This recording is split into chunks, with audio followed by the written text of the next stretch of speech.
अस्सलाम वालेकुम my YouTube family. मेरा नाम है रिदा और मेरे चैनल का नाम है डेली फूड डायरी और मैं आज आपको बनाना सिखाऊंगी बनाना शेक।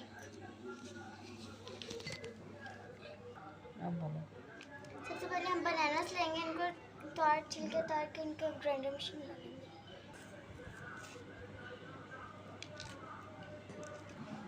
अब हमने बनाना छील लिया, हम इसको ग्राइंडर मशीन में डालेंगे एक एक करके वन बाय वन।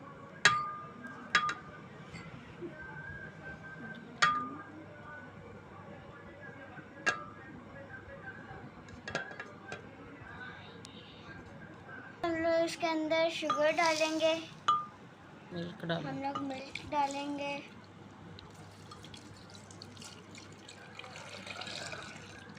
मिक्स करके लाती हूँ। तैयार हो गया। अब हमारा बनाना शेक तैयार हो गया। हम इसको कप में ऐड कर रहे हैं। सबसे प्लीज़ मेरे चैनल को सब्सक्राइब कर दें, लाइक कर दें, शेयर कर दें।